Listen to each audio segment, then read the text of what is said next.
مساء الفل يا شباب، ايه الاخبار؟ حلقه جديده في بودكاست كاونتر اتاك. معايا فيها صديقي كريم هشام. زكي، عامل ايه؟ عامل ايه لونج تايم نو سي. حبيبي؟ ايه الاخبار؟ اخبارك ايه؟ كله كله زي تمام. الفل، وانا انت ما سجلناش.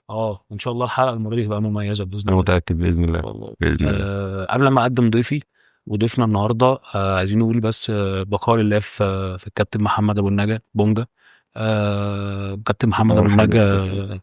النجا. يعني معاناه مع المرض، الله يرحمه. ونجم نادي وادي دجله، وكان سبب رئيسي من اسباب صعود نادي وادي دجله للدوري الممتاز مره تانية. فالبقاء لله في بقال الله، ربنا يرحمه بقاء لله، ويغفر ربنا يرحمه. له. يعني معانا النهارده نجم من نجوم حصل الدوري الممتاز. حصل اتفق. نجم، انا نفسي مستنيه من فتره. بقالنا فتره بنرتب وما بالظبط، بتظبطش. بالظبط. معانا نجم من نجوم الدوري الممتاز. لاعب ذو مسيره طويله. ابتدى في ناشئين الزمالك، مرورا بقى بالالومنيوم واسمنت اسيوط واسمنت السويس، مع تالق غير عادي مع اتحاد الشرطه. معانا الكابتن محمد الفيوم. ازيك يا كابتن؟ الحمد لله جلت. عامل ايه يا انا لبنى؟ مبسوط اني موجود معاك انت الله وكريم، يخليك، الله يخليك، اسعد واسف والله. على التاخير في الحلقات، بس يا انت باشا عارف مكانك يا باشا. حبيبي، انت عارف شرفتنا يا لبنى. الشغلانه بتاعتي صعبه شويه. يا باشا ربنا يعينك. الوقت بياخدنا هنتكلم في عنك. الشهر اللي احنا فيه ده بس. ايوه، كنت ماشي كويس قوي مع لافينا الفتره اللي فاتت، وكنت مشغول في الموسم اللي فات. احكي لنا بقى تجربتك مع لافينا كده، خلينا نبتدي بيها اول حاجه بشكل سريع. بص، اولا قبل ما ابدا انا بعز الكابتن معتمد جمال في وفاه والده. آه، هبقى اقول لك الكابتن معتمد اثر فيا يا ريت بطريقه هنيجي كويسه للمكان ده جدا طبعا، اكيد جدا اكيد. من وانا صغير. وبعز الكابتن ابو النجا طبعا، امم يعني ربنا يلهم اهله الصبر والسلوان طبعا، يرزقه الجنه. امين. اللهم مسيره امين. عظيمه، اتمنى من اتحاد الكوره، واتمنى من نقابه المهن الرياضيه، واتمنى من نادي وادي دجله ان احنا بنبقى متاثرين بالموضوع ده على المستوى البعيد، ان هم طبعا انت في اهل، في اولاد، في زوجه، صح. وده نتمناه من اتحاد الكوره والمنظومه كلها، ان طبعا اي رياضي توفى المنيه في رعاية ربنا. اهله او كذا. طبيعي طبيعي لازم يبقى يعني مش هنقول تعويض، بس ده حقه يعني. بالظبط. تكريم على مستوى زي ما طبعا التعويض، حاجه تليق بمحمد ابو النجا، الله طبعا يرحمه. اي بالظبط. اي اي لعيب كوره او اي رياضي في المجال لازم يبقى فيه تكريم، وتكريم على مستوى عالي. حتى المعيشه حاليا لازم تتعوض بصوره كويسه. بالظبط، بالظبط. ربنا يرحمه نتمنى. جميعا يا رب. الله يا رب يرحمه. ان شاء الله. الله يرحمه. احكي لنا يا كابتن لافينا. فهمي. اقول لك الموضوع لافينا جه كالاتي. كلمني المستر محمود الاسيوطي، ده راجل بكن له كل الاحترام، طبعا. راجل محترم جدا ومنظومه قويه جدا. امم في اخر 9 ماتشات او 10 ماتشات في نهايه الدور الثاني، فرقه محترمه فيها لعيبه كويسه جدا ومميزه. اوكي. كان انا شايف ان هو من افضل الاماكن اللي ممكن تشتغل فيه بصوره منتظمه، بصوره طويله. مهم. فرقه كويسه. انا شايف ان المكان على المستوى الاحترافي ممكن يوصل في حته بعيده جدا. اوكي. كلمني وتعالى احنا ممكن نستعين بيك شويه في موضوع مدير الكوره الفرقه، برضو انت شايف الفرقه وانت اقرب للعيبه موجوده عندنا، لان انا كان عندي لعيبه كنت انا وكيلها في لافينا. اوكي. فرحبت بالفكره، وهي فكره بالنسبه لي كانت جديده، فحبيت اخد التجربه. التجربه كانت قاسيه وصعبه جدا، لان انت بتروح على فرقه اوكي. يعني. عشان ايه الصعوبة اللي لقيتها؟ الصعوبه ان الفرقه في الترتيب متاخر. هم كانوا بيدوروا ان هم مم. يصعدوا اصلا ممتاز، ولا ده ما كانش في لا، وانا رايح كانت الموضوع هرب شويه، فكان أوكي. الفرقه بتنافس على الهبوط. اللي هو تعانبني بقى يلا يعني. بين الهبوط، مراكز الهبوط حاجات بسيطه. عايزين نبعد عن الكلام ده، بالظبط. فبنحاول. فبالظبط ما رحبت الفكره، وشيء تنظيميا شويه ان انا اتعلمته على مسيرتي، وتعلمته اكتر في نادي اتحاد الشرطه. فالحمد لله يعني حاولت اطبقه بما معرفتي الخبره السابقه قبل كده. اوكي. فالحمد لله نجحت، الحمد لله، والنادي نجح ان هو يقعد في دور المحترفين. كويس. استعان بيا في اخر 9 ماتشات، استعنا بالكابتن عمر جمال. ده طبعا. من الناس كبير. اللي عندي قصص كبيره، لو قعدت تتكلم من هنا لاخر اللعيبه الجامده العمر. اللي بالظبط. عدت على كل مصر. فالحمد لله تجربه، انا شايفها تجربه ناجحه، وتعلمت منها كتير جدا. والراجل كان سايب لي الموضوع ان انت تقود كل حاجه، لان الراجل بنسبه كبيره بيبقى مسافر النمسا. اوكي.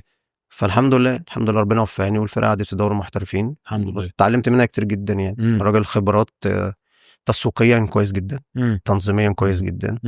ممكن شويه تفاصيل كده صغيره في نادي لافينا تتظبط تتعدل، وهتلاقي النادي انا شايف هيبقى في حاجه كويسه جدا. حلو قوي. يقدر يصعد بسهوله للممتاز الفتره الجايه. بص انا دايما مع الفرقه اللي فيها استقرار، فرقه المنظومه مختلفه وكده منظومه، لان انا طبعا في بدايتي في الزمالك من 95 ل 2002. بعد كده الالومنيوم منظومه، اسمنت اسيوط منظومه، اسمنت السويس طبعا الله يرحمه الحاج علاء حماد، كان كابتن محمد عامر. بعد كده اتحاد الشرطه. يعني انا بدور على النادي اللي فيه استقرار اكتر في توفير كل حاجه للاعيب الكوره. اوكي. كنادي، فندق، ملعب، اكل، شرب، فلوس، غير ان انت تروح مكان انت مش عارف اللي هو المفروض الطبيعي اللي انت مش عارف هو مبقاش طبيعي ليه يعني. ده المفروض طبيعي والعادي في اي نادي. مش طبيعي في فتره من الفترات ان كل نادي ما كانش ليه ملعب خاص او كيان يبقى موجود فيه. انما دلوقتي حاليا الناس بتحاول توفر ان يبقى فيه فندق، سكن، اكل، شرب، بالظبط، ملعب تدريب ثابت. يعني كان عندي تجربتين يعني قبل كده مش كويسين، بالذات في موضوع مقصة بعد اتحاد الشرطة، ده اللي انا عانيت فيه. اتحاد الشرطة منظومة، الشرطة دي اكثر فترة استقرارا في مسيرتك، كل حاجة. في كل حاجة. دول افضل 4 سنين، دول افضل 4 سنين بعد 6 شهور في نهاية عقدي مع اسمنت السويس. افضل 4 سنين في مسيرتك كابتن حمد الفيومي. 6 شهور السويس، بعد كده 4 سنين في اتحاد الشرطة. دول الافضل. ده الالتزام اللي انا اتعلمت فيه في كل حاجة. ايوه. بعد كده مشيت رحت مقصة. ده هنا بقى بدأ الدروب. انا متعود ان انا اروح الاقي الملعب، لبسي، اكلي، شربي، فلوس، كل حاجه. انما تجربه سيئه جدا تجربه المقص، جدا جدا جدا. كل يوم في ملعب وانت رايح تتمرن في مثلا في الدفاع الجوي، يجي لك تليفون انت بتمرن في المعادي، تتمرن في فيكتوريا، تتمرن هنا، تتمرن هنا. بالنسبه للعيبه عدم استقرار طبعا. وبعدين انت بتروح تتمرن ما فيش اوضه لبس، ان انت تغير في الملعب خلاص كده.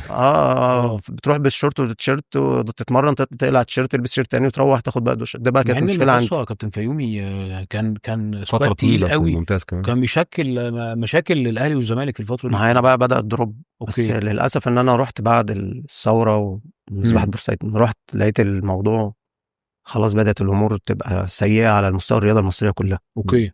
حتى الراجل مستر محمد عبد السلام ما كانش فاضي برضه زي العوامل السابقه او السنين اللي فاتت في الكوره يعني. طب خلينا ناخد مشوارك كابتن فيومي من الاول خالص. من اول انت ابتديت في الزمالك ناشئين 95، بعد كده رحت على الالومنيوم، لعبت مع الالومنيوم 3 مواسم، وبعد كده صعدوا ممتاز، ثم رحيل اسمنت اسيوط، ثم اسمنت السويس، ثم فتره التالق اللي هي 4 مواسم مع اتحاد شرطه. فنشتوا اول موسم 7، وفنشتوا ال3 مواسم اللي بعديها رابع. مظبوط. قول لي ايه اكتر حاجات قابلتك صعبه في رحلتك من اول ناشئين الزمالك لوصولا لاتحاد الشرطه والتالق في 4 مواسم، صناعه اسم محمد الفيومي كلاعب من ابرز اللعيبه اللي موجودين في الدوري المصري في الوقت ده. احكي لي كده عن الصعوبات اللي قابلتك في الفتره. بص، هو الصعوبه ان انت تخرج من نادي الزمالك. طبعا انت تخرج وانت بتلعب بدايه كده. طبعا. طبيعي. انت حلم انت عايشه ان انت تبقى موجود في نادي الزمالك. بالظبط. فطب انت تيجي تخرج في عز ان انت 20 سنه لاعب كاس مصر 2002 مع كابتن حلمي طولان ومستر فيستر. بالظبط. تمشي من نادي الزمالك تروح نادي انبي مع كابتن طه بصري، والنجوم بقى انبي عادل فتحي وكابتن مجدي عبد العاطي والصاروخ، عشان ما انساش حد، كابتن اسامه حسن كانت فرقه تقيله، كل الناس دي. فجاه اتحاد الكره يقرر ان ال5 اللي تحت السن لازم يكونوا ولاد النادي. بعد حوالي شهر تمرين في انبي في الاكاديميه، وخلاص انت رتبت حياتك، خلاص انت برضو رايح نادي كبير والمنظومه. بالظبط. فجاه اتحاد الكره قال لك لا، لازم 5 اللي تحت السن دول يبقوا ولاد النادي، وانت مش ولاد النادي. طب انا ولاد النادي هروح فين؟ انا مش فاهم حوار ولاد النادي ده بصراحه، مش قادر بتقبله يعني. بص يا جلال، هي في مشكله في الاتحاد المصري عامه، ان انت في قرار بيطلع في ثانيه. اوكي. ما تبقاش درسه وما تبقاش قايل عليه من بدري. القرار ده طلع مفاجئ. ما بقالي شهر قاعد بتمرن معاهم وخلاص، وانت موجود معانا، واتفقت على فلوس، واتفقت على سنين، واد، والناس بتتعامل معاك كويس، شايفينك لعيب كويس، الناس بتتعامل معاك كويس جدا. ال5 سنين جايين في حياتي على ان انا قاعد في انبي، خلاص بقى. فجاه في ثانيه انت اوت. جالهم قرار الساعه 9 بالليل في الاكاديميه، انت مش موجود. بس ده مش طبيعي يعني، قرار 9 بالليل وولاد النادي. ما انا بقول لك هو مش، انا مش فاهم. طب انا هروح فين؟ اعمل ايه؟ هروح فين يا جماعه؟ قول لي بقى اعمل ايه يعني. خلاص فاضل على القيد 3 ايام و4 ايام. دي معاناه، هيقول لك تعالى خلاص. معاناه في الكره المصريه للعيبه اللي بتبقى تحت السن، وهي مش عارفه المسابقه دي مكمله ولا بتنتهي بالظبط، وانت موجود هنا ولا موجود هنا. دي معاناه احنا لحد دلوقتي بنعاني منها مع اللعيبه اللي انا ممكن تكون شغال لحد دلوقتي الموضوع شغال في ثانيه ممكن يقول لك الغي فرقه 2001 الغي مسابقه كذا. حصلت متهيألي في موسم السنه اللي فاتت الغي 2002 و2004 السنه دي الغي 2008. طب انت بتلغي 2008 ليه؟ اللعبه تروح فين؟ انت بتلغي الفرقه دي ليه؟ ده نشء.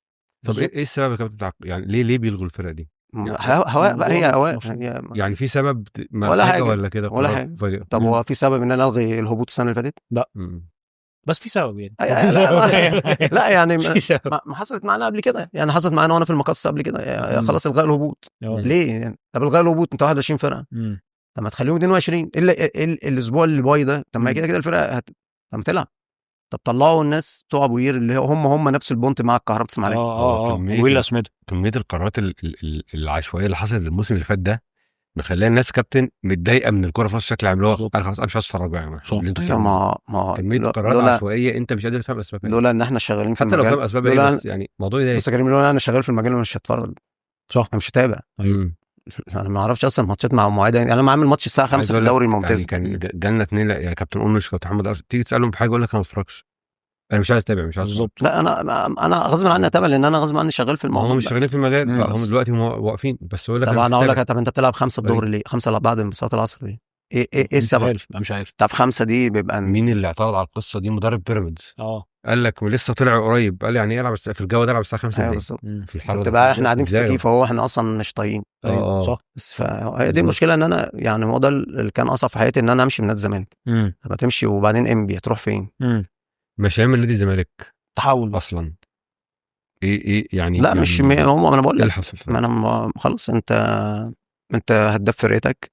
كنت انا وجمال حمزه. تمام. طبعا بالنسبه لي ده مفيش الكلام ده دلوقتي، مفيش. بالنسبه لي ده حاجه كبيره جدا جدا جدا. الكواليتي ده مش لا جمال كمان في الحياه العامه يعني. تخيل ان انت معدم وصاحبك وتلجأ له وتلاقي ارجل واحد ممكن تعمل معاه. جمال انا في الكذا تعالى انا قعدت 4 سنين بعد ما مشيت من نادي الزمالك او 5 سنين كل سنه اكلمه جمال انا عايز جزم تعالى يعني انا ما اتحركش انا ما طبيعي تعالى خد اللي انت عايزه الاقيها قدام الباب. هي دي اللي لحد دلوقتي علاقتي بجمال يعني علاقه ابديه. الله يرحمه كان اهلاوي قوي وانا كنت زملكاوي فطبعا كانت مشاكل كتيره بس ابويا يعني كان يقدر اللعيب الحريف قوي بس كان يجي مثلا نتفرج على اهلي الزمالك يقول لي بص جمال حمزه ده حريف بطريقه مش طبيعيه بس مزاجنجي بيجيله مزاج يلعب بيجيله مزاج ليه ما يلعبش. انا مش عارف ايه رايك جمال واحنا جمال فعلا كانت جمال بيلعب الاسماعيلي في استاد حلمي زموره. الماتش الساعه 3 الساعه 3 ل 10 جمال مش موجود. جمال نجم الزمالك جمال نجم الزمالك. انا فاكر لما راح الجونه كمان فاكر. انا احكي لك بقى يعني هحكي لك اصعب من الجونه كمان. دي حاجه مش يعني لا بص حاجه بندور عليه. احنا عمالين نسخن وطالع عنا في الحر وهو داخل سندوتش بياكل ولابس 2-0 جمال حمزه اللي جايبهم. لا دي حاجه يعني برضو ما تبقى مش متهيألي مش احسن. لا مش احسن حاجه. انا بقول لك هي مش احسن حاجه. هو ما ينفعش يبقى ده الاتيتيود بتاع لعيب كوره بالذات موهبه جمال حمزه. لا جمال اللي هو موهبته دي تخليه يلعب طب ما لو في اي حته في اوروبا مرتاح يعني. في ناس كتير كده بس جمال من النوعيه. انا بقى يعني انا اتكلمت دايما جمال لو كان محافظ شويه او جمال ده كان هيبقى من اساطير مصر بغض النظر عن اي حد في مصر. كان جمال بالنسبه لي احرف لعيب في مصر. لعيب بطريقه مش طبيعيه لان انا لعبت مع جمال حوالي 7 سنين.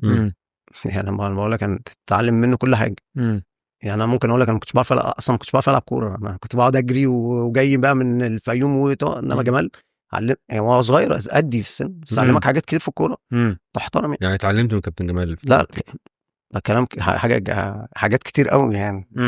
بس واضح اللي بتقدره جامد قوي. لا هم 3-4 في مصر انا هحكي لك عليهم في التفاصيل. جمال عمر جمال احمد الصديق ده اهلي احمد الصديق اصلا من احنا بلد واحده. اوكي. وقعدنا في شقه واحده 3 سنين 4 سنين. احمد الصديق انتيمي على مستوى الحياه الشخصيه اصلا. دول الاربعه القريبين رابع من الرابع لا كتير ما عشان ما انساش بس دول قريبين من كابتن. لا دول معايا. دول اخواتك يعني. دول احسن كان بالنسبه لي افضل ناس انا ممكن اتعامل معاهم وتتعاملت معاهم في حياتي كلها. الخروج من الزمالك كان حزين قوي ولا يعني ولا تقبلت الموضوع؟ لا انت قعدت في صدمه صعبه جدا. بعدين انا مشيت في الجيل بقى اللي جه كابتن حسام وكابتن حازم وكابتن ابراهيم وكابتن يا خبر وليد أبيض. وجمال ايوه واحمد عيد. لا موضوع مم. موضوع كبير. انت مم. بتدخل اوضه كانت اللبس، فرقه احلام يعني. تدخل اوضه اللبس عشان تتغير. انت مم. انت مش بتغير، انت بتتفرج، ايوه بالظبط. انت بتحلم. انا بتصور كنت مع اروح الناس القعدة البلد، دي. ايوه انت عارفين اللي بتتفرجوا على التلفزيون دول، انا أنا بلعب قاعد معاهم. معاهم عادي كده. مش كمال قال كده اول مره دخل فيها اوضه اللبس، قال لك انا فجاه دخلت لقيت حازم امام قدامي. لا ومش كمان عارف انت إيه. كمان ما تقعد تاكل معاهم، تخرج معاهم، تروح المعسكرات معاهم، انت اصلا منبهر يعني. انت طبعا آه. تمشي بقى تسيب كل ده مم. وتروح. مكلمني عميد الكره المصريه على مستوى الدرجه الثانيه، اسمه كابتن فرج عبد المحسن، اوكي ده من عندنا من بلد من السنور اسمه مم. الفيوم. مم. كلمني بقى اخر 3 ايام، قال لي تعالى العب معانا في الالومنيوم. مم. قلت له يعني انا هسيب الزمالك واقعد؟ الالومنيوم دي درجه تانية وانا مش عارف حاجه اصلا. اه قال لي تعالى بس عشان دول وشهم حلو على الناس، مم. وان شاء الله تتبسط معانا. الالومنيوم كانت فرقه تقيله. رحت مم. بس بالنسبه لك طبعا دروب. لا دروب. ما انا هحكي لك بقى الدروب ده. اه.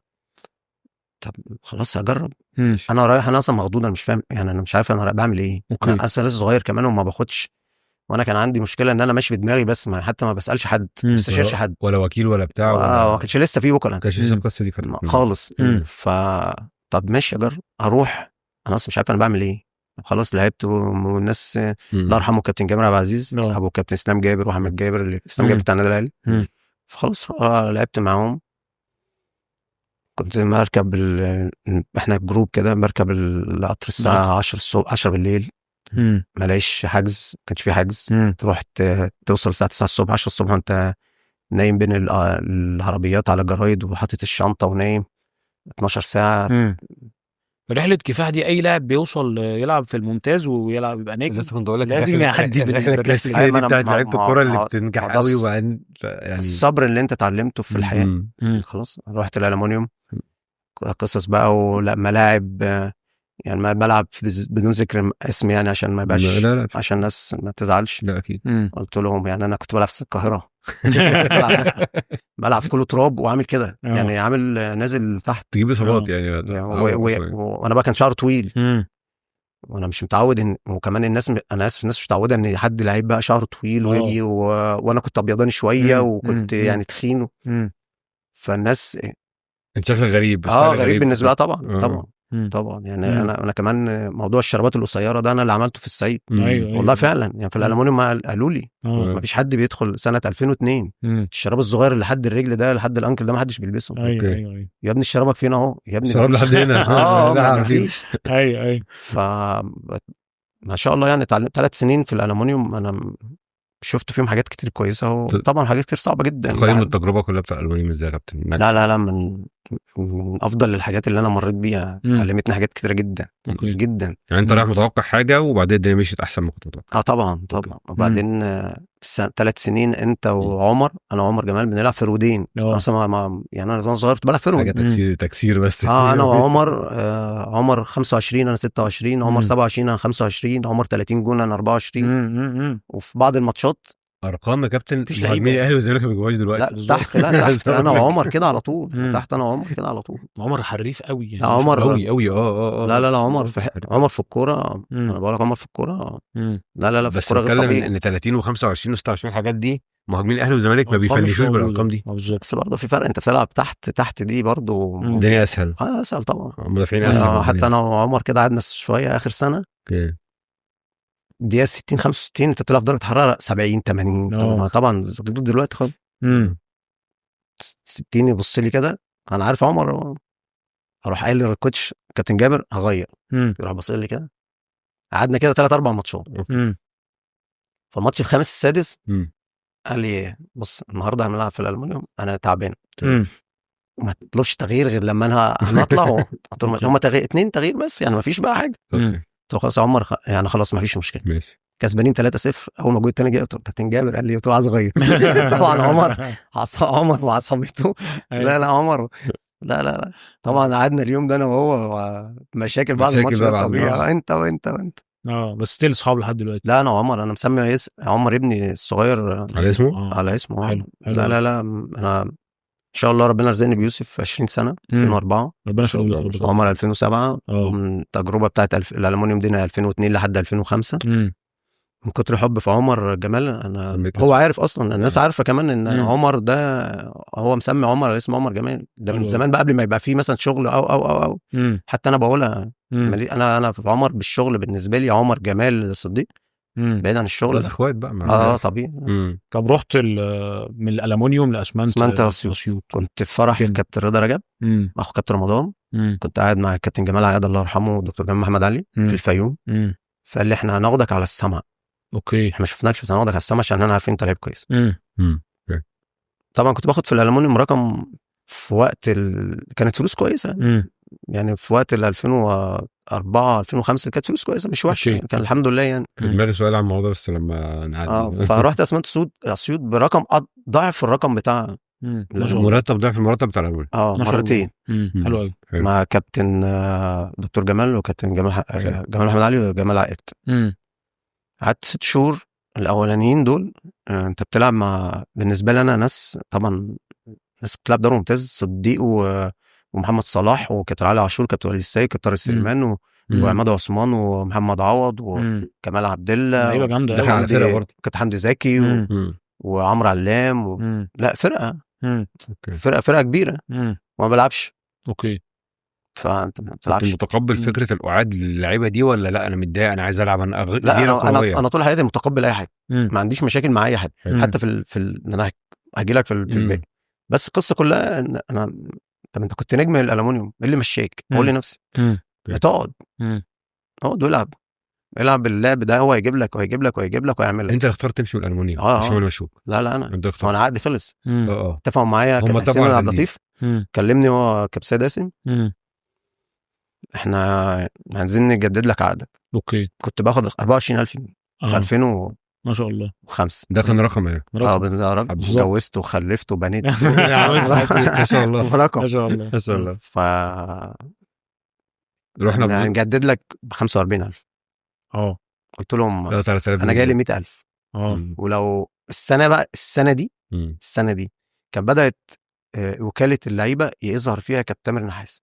وانا في السنه اللي قبلها والسنه اللي قبلها قبل يعني السنه اللي انا عقدي بيخلص فيها كنت في منتخب الظل مع كابتن سيد بزوكا انا وجده وي فقبلها باسبوع كنا بنلعب الزمالك في كاس مصر الالومنيوم والزمالك في كاس مصر. تمام.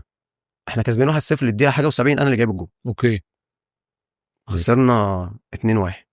فبعدها باسبوع رحت منتخب الظل فجيت كابتن تامر نحاس بيشرح يعني ايه وكيل لعيبه وبيشرح يعني ايه واحد يبقى ملم بكل امورك واللي يقول لك الخطوات. اوكي. فقلت لهم كابتن حسين كابتن سيد انا مضيت مع كابتن تامر واي حاجه بخصوص يكلموا كابتن تامر. اوكي. طبعا هم ما تقبلوش الفكره وكابتن حسين عشان كنت انا قريب منه جدا زعل طبعا وقال لي احنا ما بنتعاملش مع وكلاء لان كانت لسه قصه ان انا لسه جديده حتى هاخد واودي معاك واتفاوض معاك بالظبط. انا من اللعيب بخلص على طول بس بالظبط. اوكي. فقلت لهم لا خلاص في اي حاجه كلموه. كان عادي خلص. ففي الفرح ده حصل عرض بقى رقم ضعف في الاسمنت ادوني 90 و10 لو لعبت 75% في الماتشات. طبعا بالنسبه لي 100,000 جنيه رقم في 2005 انا ممكن اشتري الفيوم كلها والله رقم. فما تواصلوش وانا خلاص كلمت كابتن تامر قلت له الناس بتوع اسمنت السود كلموني هيكلموك فهو اللي عمل العقد ده. اوكي. بعد كده قعدت بقى بقول لك 6 شهور دول ما فيش حاجه خالص ما بلعبش مع التمرين بس. اخر ماتش في الدور الاول الماتش خلص كان 2 تغيير بس مفيش بقى حاجه اسمها 3 و4 فلقيت نفسي بعيط انا وانا قاعد لوحدي. طب انت ليه ما كنت قعدت انت نجم الفرقه ما تقعد والعب فالدكتور جمال شافني بصراحه الراجل حاجه عظيمه عظيمه عظيمه جدا. فجي حضني وانا قاعد الماتش لسه خلصان قال لي ما تزعلش انت هتبقى نجم الفرقه وانت هتلعب وتكسر الدنيا. لعب محله في المحله لقيت نفسي بلعب بادئ 1-0 اسمنت اسيوط انا اللي جايبه. خلص الماتش 1-1 لعبت بقى الدور الثاني كله حلو. بس ما فهمتش انت قعدت ليه ولعبت يعني ما فهمتش ليه ده يعني لا كان مستنيني عشان اللي فهمته بقى ان هو في وقت معين لازم يديك بقى الثقه او يلعبك وانت جاهز او انت متقبل الفرقه بقى انت جاي منين فبتلعب دور ممتاز. هو بقى الكواليتي هنا او هو مش مستني لك حاجه تبقى كويس فيها عشان ما اللي احنا بنقول عليها مثلا ما يجيش عليك او يحرقك او بالظبط. فلقيت نفسي انطلقت بقى. لا 5 اجوان.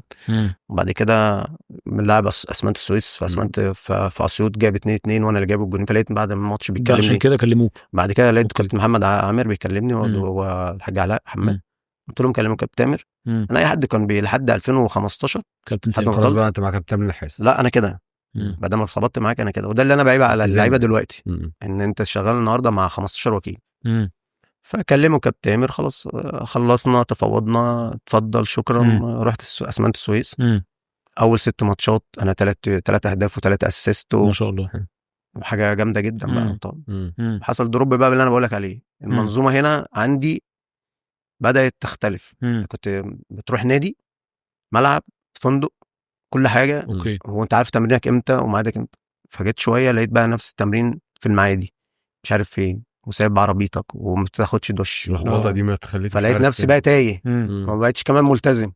قعدنا في المقاولين استاد المقاولين شويه وبعد كده ما بقتش العب شويه. حصل دروب مع بعض الناس في الفرقه شويه اختلاف وجهات النظر. ففي حد بيحب حد او حد عشان حبه. فلقيت نفسي قاعد عايزين نلعب بفرودين عشان مش عارف ايه. فلقيت نفسي قاعد انا بواجه. فجيت قلت للشخص ده قلت له المفروض احنا صحاب من قبل ما اجي هنا ب3 4 سنين 5 سنين واحنا صغيرين كان هو بيلعب في فرقه. اوكي. انا في الزمالك وهو فرقه تانية. فكلمته قال لي لا اصل انا ما اقصدش انت عارف ان انا بحبك وبتاع. فقلت له لا انا عادي انا بقول لك بس لان عشان انا ما بشيلش حاجه لحد وحش. قلت لك بغض النظر يعني انا بلعب ما بلعبش مش فارقه يعني طول ما انا قاعد ما بتكلمش بس طبعا بزعل. جه راح هو مشي راح فرقه كبيره. انا خدت بقى السنه الثانيه بتاع اسمنت اسيوط دي اخر 6 شهور. انا يعني كنت بطلع النار في الملعب لاعب الزمالك. ودي قصه عندي جامده جدا. انا متعود كده في اي ماتشات في الزمالك ليا بصمه. جاب 5 جوان في الزمالك. هوايه عند اللعيبه اللي تسيب الزمالك انها تجيب جوان في الزمالك. وانا هقول لك انا ربنا كان موفقني جدا جدا جدا في ماتشات الزمالك جدا فوق ما تتخيل. اوكي. وانا في الالمونيوم جبت جون وانا في اسمنت اسيوط عملت بنالتي وجبت جون وانا في الشرطه جايب 3 جوان فلقيت نفسي ما شاء الله 5 6 جون في الزمالك بس. فبلعب في ماتش الزمالك والشرطه. ده بقى انا بقول لك توفيق. انا اللي بلعب فاولات. فكنت طلعت وسيف قال لك لا دودار. زعلت يا عم انا اللي بلعب. سيبنا لا دودار شاطها قد كده خبط في رجلي بقت انفراد بكتاب واحد حطها جول. فتوفيق بقى في الاخر عامل التوفيق. طب ايه رايك في سياسه الكابتن طلعت يوسف في اداره الماتشات؟ ناس كتير قوي عندها مشاكل مع سياسه الكابتن طلعت. يعني بيقولوا ان كابتن طلعت شويه دفاعي بحت وانا على طول لازم العب زون ديفense ولازم امن حته دفاعيه اكتر من ان انا العب بشكل هجومي. ايه رايك في الموضوع ده؟ افضل مدير فني اتعاملت معاه. اوكي. على المستوى الشخصي كان عندي مشاكل ان هو ما بيحبش لعيبه الكوره او مش ما بيحبش لعيبه الكوره. هو بيحب التكتيك اكتر من بالظبط. اقول لك على حاجه نفذها.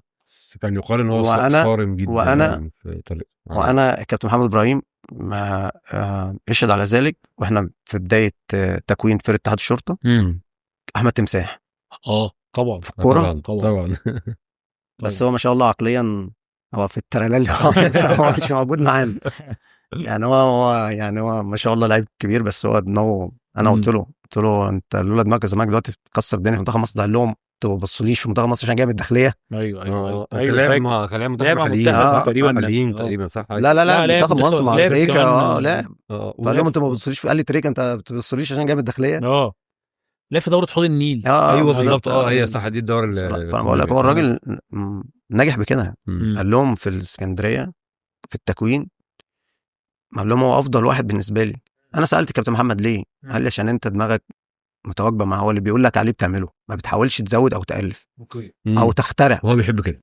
فانا خلاص بقى اللي انا بقول لعيب دلوقتي شوف المدير الفني هو بيحب ايه واعمله. رايح دماغك. اوكي ورايح دماغك. طب انت كابتن فيومي لعبت برضه في جيل يعني الشرطه ده كان جيل حدث ولا حرج. انت عندك ورا في دودار في محمد نجيب عندك في نص الملعب في معروف يوسف عندك قدام في خالد قمر عندك الفيومي عندك اونوش كان لسه جاي صغير. يعني قصه الفرقه دي اتكونت ازاي؟ في بوبا من صوات تقريبا كان قدام. لا ما انا هقول لك بقى التكوين فرقه ما شاء الله ما شاء الله. احكي لنا ما شاء الله القصه دي. احنا لسه ما رحناش الشرطه. احنا خلصنا اسمنت السويس. جالي في حاج علاء الله يرحمه في اخر اسبوع في الدوري نادي الزمالك. اوكي. عايزين فيوم الزمالك. انا جبت جون في الكاس في الكاس خلص 4-1، كنت انا جايب الجون 1-0. مم. بعد كده لعبهم في الدوري 4-3 انا جايب جونين. ماشي. فكلمني كابتن مع دكتور سلام، ده وكيل محمد ابراهيم مم. من الزمالك، عايزينك. فطبعا هما في السويس 3 مليون جنيه طلب في السنه، فلوس. 3 مليون جنيه آه. لان رقم ضخم. طبعا 2006 2007 ده حاجه صح. 2006 2007 مم. فما كملتش. مم. فجم الشرطه، مم. كان فاضل لي سنه، فجي الزمالك ما رضيش يدفع 3 مليون. لا مم. استكتر الرقم. ده رقم، مم. ده ساعتها رقم والسنه ساعتها رقم مهول. مم. فجي محمود بيه فاروق، مم. ده كان مساعد وزير الداخليه الامن العام، مم. وانا في اسكندريه. كلمني كابتن تامر، قال لي محمود بيه فاروق هيكلمك دلوقتي. طب اهلا وسهلا. مم. في يومي يا فندم، انت فين؟ انا في اليكس ويست مع الولاد. طب احنا بكره تروح لكابتن علاء، الحاج علاء، مم. تمضي الاستغنى بتاعك وتجيلنا. اوكي. على طول كده كانوا هم خلصوا كل حاجه. لا ما انا هحكي لك. لما جيت كابتن تامر كلمني، قال لي احنا عندنا 3 انديه مقاولين، سموحه كان لسه صاعد، الشرطه. مم. قلت له بدل ما فيش اهلي وزمالك، افضل نادي او اكتر نادي اديك فلوس، خلص وقول لي روح امضي همضي. مم. لان انا كنت انا واثق في كابتن تامر جدا ومقتنع باللي هو بيقولوا لي جدا. ما اعرفش اهلي وزمالك، فشايف ان كله خلاص بقى واحد. مش فارق. مش فارق يعني مش بالنسبه فارق. لي، مش فارقه. مش فارق الشرطه مع احترامي اللي كانت لسه كانت لسه فرقه تكوين، كانت لسه بتتكلم بالظبط. فرقه جامده دي. خلصت كل حاجه، ولقيت محمود بيه فاروق كلمني تاني يوم، رحت خلصت كل حاجه مع الحاج علاء. مم. تاني يوم كنت في التمرين، وناس انا اكتشفت ان حاجه تانية، حياه تانية بقى إن خالص. احسن قرار بقى ده. لا ده دول اصلا ملاحظ ان الفتره اللي فاتت كل ما نتكلم تقول انا ندمت ان انا سبت، انا ندمت ان انا سبت. واضح ان لا. الشرطه ده كان احسن قرار. لا ده بقى احسن قرار في بالظبط. حياتي. مم. في أوكي. حياتي ان هو انا رحت اتحاد الشرطه. مم. عشان انا كنت بعمل كل حاجه في الكوره، يعني لدرجه ان انا اوقات كتير ببقى موفق توفيق غير طبيعي في الكوره. مم. وبعدين لعبت في جيل كلهم جامدين، دي طبعا ما لعيبة فيهمش بقى. واحد فرقه جامده، فرقه جامده طبعا. يعني، من احمد سعد الخلف كان معانا اسمه حماده مجدي، لرضا العزب، لحسن جمعه، حسن لفتحي جمعه الجونه، مبروك، لحسام عبد الجواد، لعماد حلمي، لدويدار، لنجيب، لعبد الله فاروق، لحنفي، لعصام، لايمن سعيد، لايمن سعيد، لصلاح عاشور، لسعيد كمال، لصلاح عاشور، لخالد قمر، لبوبا. بعد كده كابتن حسام عبد العال، بعد كده دروجبا، احمد حسن دروجبا، بعد كده رامي سعيد، بنش فيه طبعا. قلناش بقى لما احكي لك الموضوع قصه كبيره. دي بقى انا ارجع لك في موضوع كابتن معتمد جمال، ماشي. لان هو كان معانا في الناشئين اوكي في الزمالك. فانا دايما لما بحب حاجه ممكن اقول لك عليها ما تكسبش. تمام. فتعلمتها من كابتن معتمد. طبعا انا جاي بقى لسه من الفيوم، ولسه بقى الدنيا. كابتن معتمد الكوتش ده عجبني. اوكي. كابتن معتمد جمال، فقال لي طب تعالى معايا. دخلنا اوضه المدربين تحت استاد حلمي زموره في اوضه اللبس، لقيته قلع الكوتش على الباب، قال لي خده. خدته وسكت. قلت بقى اجيب لي واحد بقى يعني قديم بقى، واحد مش عارف، لقيته اللي هو اللي انا قلت له عليه. اداهوني، خدته ومشيت. انت بترمي كلمه كده عادي، ده عادي. فخدته ومشيت. فاي حد بالنسبه لي للعيبه بقى اللي هي الصغيره اللي طلع اللي انا شفته من الناس اللي اتعاملت معاها، حاولت اطبقها بصوره كويسه. حاولت تبقى، لان انا كمان لما لعبت في الزمالك مع لعيبه صغيره كمان، لان انا طلعت في الزمالك مع كابتن صبري وكابتن غندور وكابتن سامي وكابتن مدحت وكابتن مصطفى عبد المسافر في تركيا وكابتن سامي نبيل. كل الناس دي ما شاء الله كانت بتتعامل مع الناس كلها الصغيره كويس جدا، الا واحد بس. ماشي. بلاش نقول علينا بس. فانا متعود كده دايما في حياتي. فلما جه ده قنش، طبعا كل اللي انا اسمع اللي انا بحكي لك عليهم دول في الكوره في الوقت ده عتاوله لعيبه جامده. ما كانش حد معروف راحوا الزمالك، خالد قمر راح الزمالك، محمد نجيب راح الاهلي. كل دول بقى ما كانش بيفرق معاهم حد. يعني بص جبروت، انا بقول لك جبروت. بس لعبد الله ما حدش كان، لان هم عارفين ان انت قوي، مش قوي ان انت نجم فرقه، وان انت الناس بتحبك، وان انت فجي قلت له خد يلا انت اسمك ايه؟ قال لي كذا. شوف الكرسي ده جنبي ده، كان على شمالي، كان عبد الله فاروق يميني، وهو قلت له اقعد هنا، واي حد من ولاد كذا كذا دول يكلمك قال لهم انا مع الفيوم. ايوه انا تبع الفيوم. انا تبع الفيوم. قلت له يا عم محمد، ده لسه الراجل اللي ربنا يديه الصحه دلوقتي موجود. قلت له ده اعتبره ابني، اي حاجه يقول لك عليها. كان واضح ان هو لعيب جامد يا كابتن فيومي. كان كنوش. واضح ان هو لعيب جامد. طبعا. لمسه مختلفه. لا بس هو اثر كتير جدا. هو كان ممكن يوصل لمستوى عالي جدا. وانا قلت له في الكوره هو قال كده على فكره، ما تستعجلش في القرارات. عشان انا ما تستعجلش في القرارات، ما تستعجلش انت تروح هنا تسيب هنا وتروح هنا. تأنى شويه واسال واعرف مميزات النادي. انت بتقول الغلطه اللي انت حاسس ان انت عملتها عشان ما يكررش هو تاني، صح كده؟ وحاجات كتير انا عملتها غلط ما تعملهاش. لقيته عمل حاجات الغلط اكتر من انا عملتها كلها تاني. بس فبدات هنا بقى. قلت هو ما شاء الله كان معانا، هو حكى لك تفاصيل كتير جدا. هو كان معانا، لا وانا كنت بقول له خليك معانا وما تزعلش كلنا بدانا كده. هو كان قال ان هو جاله الزمالك 3-4 مرات ومره بوظ برضه. بالظبط. هي نصيب في الاخر. بالظبط. حتى كان في موقف بينه وبينه في العربيه احنا مروحين. هو كان ساكن في المريوطيه. انا بتشغل اغاني في العربيه، بس ما تقعدش بقى تدندن عشان انا بزهق. مش هسمع صوت، اسمع المغني. مش هغني. اروح طفي كاست هتغني هنزلها. بينزلني انزله وامشي خطوتين، اقول له طب خلاص تعالى. خدنا كده شهر، وبعد كده عند المريوطيه بقى انا عرفت بقى ان خلاص هو ساكن هنا، فمش هتكمل 5 دقايق بقى في البيت. قلت له انزل هنا. قال لي انت كل مره تعملها فيا؟ قلت له بس انزل. نزل وسام ومشي. بس هو ولد جميل وانسان جميل، انا بحبه جدا لحد انا رحت فرحه. ايوه هزني بصراحه، بس كان عندي حاجه كده، كنت في الساحل الاسبوع من حوالي 15 يوم بالظبط. قريب. رحت الانسان جميل بصراحه. طبعا اتمنى له كل التوفيق. مرتين حد في منتهى، لان انا كمان على المستوى الشخصي كنت بروح له البيت عند والدته الله ربنا يرحمها. ست جميله جدا، كانت بتحبني جدا لان هو كان بيحكي لها وانا كنت بعمل ايه. اخوه برضه كان على المستوى الشخصي ما شاء الله يعني. حتى هو لما جه وقال لك هو انا ما اعرفش هو القصه بتاعت والدته دي، انا ما اعرفش هو ابن مين اصلا او ماليش. فبعد كده عرفت، فاحترمته برضه لان هو برضه طبيعي. طبعا.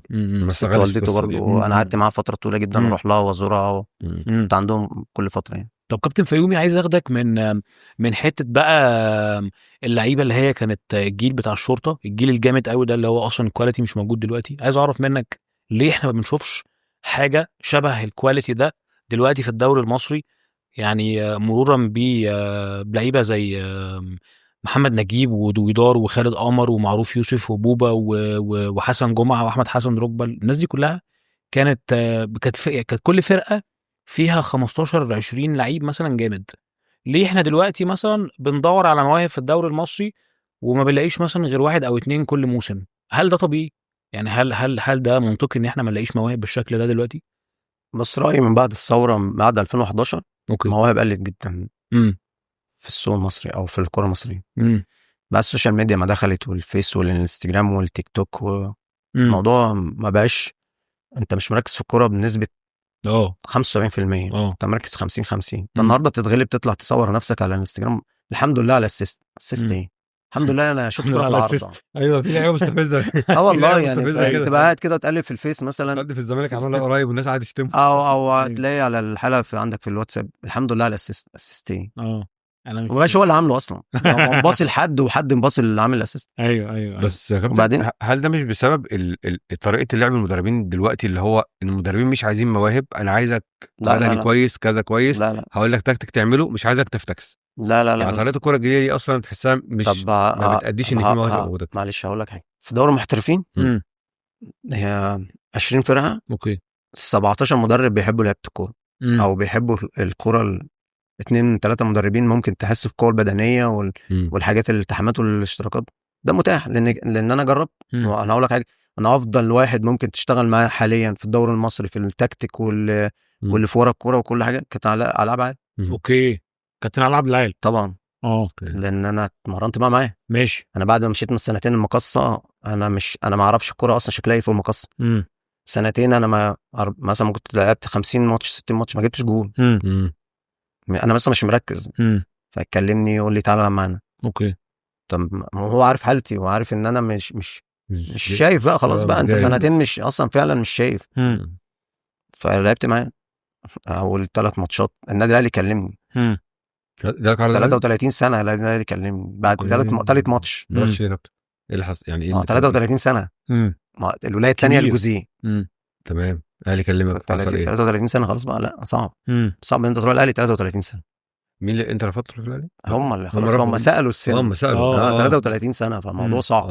بحسب جالك عرض وانت رفضت. لا لا ارفض، لا مستحيل. لا 33 سنه الناس، لا ده كبير خلاص. يعني حد بيخلص قرب يخلص سنتين ثلاثه. انا لعبت سنه مع كابتن علاء، لا من الناس اللي هو هيتعبك شويه في الشغل بس تعلم ناجح. بس في ناس كتير بتنتقد كابتن علاء عبد العال. انتقد كابتن طارق العشري، انتقده. بس الراجل عمل ايه؟ الراجل اللي بيمسك فرقه بيعمل ايه؟ بينقلها في حته ثانيه. كابتن طلعت ما كان كل مصر بتنتقد. الرابع، ناخد رابع على مستوى على الدوري المصري، رابع. طب ما هو مش قصه انتقاد، هو قصه انا ناجح فين. يعني انا فيوم ناجح فين؟ لما كابتن طلعت راح المصري، بعد كده راح التليفونات، بعد كده لحد دلوقتي كابتن طلعت السنه لحد السنه دي كان شغال. يبقى لو انت بتنتقده مش هتجيبه تشتغل.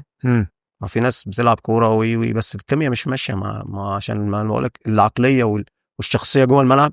كان في ناس بتنتقد فكره ان مدربين الدوري المصري هم كام مدرب بيقعدوا يلفوا على كل الانديه. فكان في حد السنه اللي فاتت بيتكلم في اللي هو يا جماعه يعني هو ما فيش غير الناس دي بس هم اللي من هنا اكنها بازل كده، من الاتحاد المصري للشرطه مش عارف كذا كذا كذا، اكنها مفيش مدربين غيرهم. فده طبيعي. يعني ده طبيعي. شايف ده طبيعي لحد ما بص، عشان ما احنا بنقول بنسلم رايه زي ما لعيب كبير بيسلم لاعب صغير، زي وكيل كبير بيسلم وكيل صغير، زي مدرب كبير بيسلم كل. دلوقتي بتدور في ناس كتير جدا من الناس الصغيره بتشتغل. يعني في المحترفين، في مكي، في كابتن حسام عبعال، مكي بدون ذكر الاسماء الالقاب، بس انا بقول عمر جمال، امير عزمي، حسام عبعال، مكي. بالظبط. ناس كتير جدا عشان ما ننساش، بس ناس كتير جدا شغاله وناس كتير جدا واخده النهج ده. يعني كابتن مكي عنده نفس القصه بتاعت كابتن طلعت وكابتن علاء. هو في الحاجات اللي هي القوه والقوه والسرعه والحاجات دي بتطغي عن ان هو ممكن تلاقي حاجه في المهاره طاغيه شويه. بس ينجح مكي بصراحه. حرس حدود سنتين يصعد دوري ممتاز، معقولين يصعد دوري ممتاز. كابتن سيد عيد افضل الناس اللي ممكن تشتغل معاهم في الموضوع ده. تكتيك غير طبيعي في الحاجات دي، فبتبدا تتطور. دلوقتي في ناس طالعه كتير بتشتغل. يا خلاص كانت من سنتين ثلاثه زي ما بقول فيوم هنا يروح هنا، يمشي من هنا يروح هنا. بعدين في مثلا سيب سين يروح لصاد. انما دلوقتي خلاص بقى الناس خلاص دلوقتي الناس المدربين او المدربين الشباب او المدربين اللي هم بيشتغلوا لا بقوا كتير قوي. موضوع الرخص كمان يا كابتن فيومي حجم شويه الدنيا. هو انت لازم تاخد الرخصه ايه والرخصه بي ماشي. طبيعي. انا ما كانش زمان في الكلام ده. لا ما انا بقول لك بقى هو زمان كان في حاجه غير السي. انا خدت السي في 3 ايام، في 45 كنت بروح 3 ايام بس قبل ما والله رحت 3 ايام بس. ايوه انا واحمد صديق رحنا 3 ايام في 45 يوم. ما بالحب كانت ماشيه بالحب. بس وانا بلعب وانا في الداخليه في 2013. انما انت عشان تتعلم وعلشان احنا مفتقدين حاجات كتير جدا. انا بقول لك اللغه احنا مفتقدينها. انت كمدير فني ممكن ما عندك 6-7 محترفين اصلا ما بتعرفش تتكلم انجليزي. أيوة. عندي كارثه برضه. بالظبط. انا كلاعب كوره برضه نفس القصه. انا ممكن الوم نفسي، انا ممكن اقول لك كلمتين 3 انجليزي، بس انا مش على المستوى البعيد بقى ممكن صعب. ايوه. عشان كده بقول لك احنا مقصرين في حاجات كتير جدا. الشخصيه كمان بتاعت اللعيب صعب. اضافه على السؤال اللي جلال اللي قاله، هي فكره كمان بالنسبه لي، عشان كنت هسال السؤال ده بس هكمل عليه. ان اللعيبه لو مثلا اقول لك كابتن عدي لي مثلا كام لعيب مثلا دلوقتي حريف قوي في الدوري، هتعدي 3-4. فليه ما بقاش في الفكره يعني اللي هي فكره لعيب شيكابالا وحازم ما بقاش في كوره في الشارع وجمال والكلام ده. ما بقاش في كوره في الشارع. هي دي الفكره. اللعيبه الحريفه اللي انت تتفرج، انا مش بس قاعد بتفرج على تاكتكس وجمل، انا بتفرج على لعيب عيني مستمتعه. هقول لك بقى على معلومه. انت تتفرج في اي يوم من الايام كده، روح اتفرج على في قطاع الناشئين بتاع اي حاجه، اي قطاع ولاقي ولد حريف قوي، تلاقي المدرب بره العب لمسه. ليه بقى؟ ايوه ده المستفز جدا الموضوع ده. ما تسيبه يا عم، ما تسيبه اديله مساحه يلعب. ما تسيبه يلعب، يسيبه يبتكر، سيبه يتبسط. بس انت ناشئ بتعمل ايه؟ انت بتروح عشان تتعلم وتزود وتنمي مهارتك وتطور وتتبسط. بالظبط. انت بره انا ما بلزمكش انت تجيب لي بطوله او تاخد مركز. انا بره عشان تطلع لي نشء يلعب معايا فوق وعلى سياسه اللي انا فوق. ودايما لازم تطبق السياسه بتاعت الدرجه الاولى على الناشئين. يعني انت بتلعب بأني طريقه فوق. الموضوع ده كانوا اتكلموا على الموضوع ده بعد كاس العالم اللي فات في منتخب المغرب. قال لك ان منتخب المغرب المنتخب الاول الركراكي لما جه خلى المنتخب الاول بيلعب زي اللي تحته، كلهم منتخبات كلها هي بتلعب بنفس الطريقه. انا بتكلم على كده عشان المنتخب لما جيب لعيب هو اللعب مش غريب عليه. هو داخل في المنظومه وبيلعب، الدنيا مش غريبه عليه خالص. بالظبط. انا سمعت تبقاش انت مثلا مدرب النهارده شغال في 15 حته او 15 مكان. انت بتستنى الساعه اللي انت تتمرن فيها عشان يلا السلام عليكم. الكلام ده هو بيأثر عليا كلاعب. بالظبط. يعني انا ما كنت بشتغل في الالومنيوم في الشرطه في اسيوط، كنا بنقعد بقى التمرين مع مدير فني مع مدرب بالنص ساعه زياده الحاجات اللي هي كويسه عندك الكويسه عندك بتزودها والنواقص بتزودها. يعني انا كابتن محمد ابراهيم انا كان عندي مشكله ان انا بوش رجلي الصريح ما اعرفش، كنت لازم اشوط الكره من جوه من جوه كده، كنت مميز فيها جدا. قال لي لا ما ينفعش ما ينفعش يبقى انت الكوالي ده كله والكره اللي في دماغي دي كلها تقول انا ما اعرفش. انا قلت له كده، قلت له ليه ما ينفعش، جرب. فضلت لحد وانا عندي 33 سنه في الداخليه، جبت جون في كابتن عصام الحضري في السد نص الملعب، بعد نص الملعب بشويه في الداخليه. ده افضل جون انا جبته في حياتي. فالتطور هو مش انا بس، النادي ومدير فني او مدرب او سياسه النادي لازم يبقى السياسه ماشيه من فوق لحد زي زد نجح كده، دجله نجح كده، زد مطبق الطريقه دي طبعا جدا. اللي فوق زي اللي تحت. مسار اللي هو رايت دريم نفس القصه. حاجات كتير. اوكي. بس طب هاخدك كابتن فيومي نخرج بره شويه لحرب الصفقات في الدوري المصري دلوقتي ما بين الاهلي والزمالك. الزمالك مخلص نطلع بقى شويه للاهلي والزمالك. الاهلي جايب صفقات، الزمالك بيرد بصفقات. الزمالك مخلص في المهدي سليمان، مخلص في عمرو ناصر وأحمد شريف من فاركو بالظبط، ومحمد اسماعيل، ومخلص في احمد ربيع، ومخلص في ادم كايد وعبد الحميد معالي، وفي كلام كمان ان في وشيكو بانزا خالص بالظبط، ولاعيبه كتير يعني صفقات كتير. وداد دباغ الفلسطيني جاي برضو من شارلروا من بلجيكا. فانت شايف اللي بيحصل ده يعني هيأثر ازاي على شكل المنافسه الموسم الجاي مع بيراميدز، مع صفقات اللي الاهلي جايبها، مع يعني مع بعض الانديه اللي بتصرف بس وبتجيب صفقات، وفي بعض انديه تانية ما باليد حيله بالنسبه لها زي الاسماعيلي مثلا. بص القوه الشرائيه اتغيرت من يوم ما بيراميدز بقى موجود في السوق داخل الدوري. اوكي. فانت عندك قوه شرائيه اشتري. بس انا بتمنى تشتري اللي انت محتاجه، مش تشتري عشان بس تيجي على المنافس. بس الزمالك كان محتاج. مش بتكلم على الزمالك بتكلم دلوقتي على دلوقتي القوه الشرائيه في مصر او بعض الانديه. مش تشتري عشان انت مثلا المنافس هياخده او انت تاخده عشان تضعف المكان ده. ما ده حصل السنه اللي فاتت اصلا في كذا لعيب. ما طبيعي. يعني انا بتكلم دي ما بقتش كوره بقى. بتكلم في افضل لعيب في نادي الاسماعيلي او افضل اتنين مش عمر الساعي وعبد الرحمن مجدي. ده هنا ما لعبش وده هنا ما لعبش. بالظبط. ليه انت بتاخده؟ ليه انت هتاخده عشان انت عندك ولا ناقص؟ انا والله مش قصدي اعمل اثاره الجدل والله، بس انا اللي قريته برضو ان الزمالك الساعي اتاخد عشان يروح الزمالك، واحمد رضا بتاع الاهلي اتاخد عشان ما يروحش الزمالك، ان الزمالك كان داخل. ايوه انا بكلمك بقى على كده. طب يعني هجيب لعيبه بطلوا كوره، انا بكلمك كوره، بس دلوقتي الساعه ايه رايحه. ما انا بكلمك بقى في كده. ما دلوقتي نادي الزمالك بيشتري، ففي شويه بالانس ان انت ممكن تشتري بعد جون ادوارد ما جه وبتاع بدا يشوف بقى الصفقات. طبيعي. فاتمنى ان هي فعلا. طب شايف الصفقات دي هتاثر الموسم الجاي مع الزمالك ولا هيفضل الزمالك في قصه المركز الثالث؟ لا هو مش هتاثر. هم كلهم لعيبه كويسه. لا قصدي ان هم لعيبه كويسه. انا قصدي هم لعيبه كويسه، مش هيأثر ان هم يبقى في ثالث. لا بالعكس، ده هيأثر عليهم بالايجاب. اوكي. ان هو يبقى لعيبه، هم لعيبه كويسه، كلهم لعيبه كويسه. بس اللي يقدروا ينافسوا بيراميدز والاهلي ولا لا؟ طبيعي. القوه الجماهيريه اوقات كتير بتديك دافع ان انت في الاستمراريه عندك تبقى كويس. والزمالك الموسم اللي فات كله ماشي بالقوه الجماهيريه مبدئيا. طب ما انا بكلمك بقى، انت تخيل السكواد ده وتخيل باللعيبه دي. لا لما اللعيبه اللي انت بتتكلم عليها دي كلها تبقى اضافه مع الوقت مع الاستمراريه في الاداء، لا هتلاقي حاجه مختلفه بقى. هتلاقي منافسه، واحنا متعودين على كده. احنا كنا متعودين من 20 30 سنه اهلي وزمالك، دلوقتي دخل بيراميدز، شويه سيراميكا، شويه زد، شويه البنك.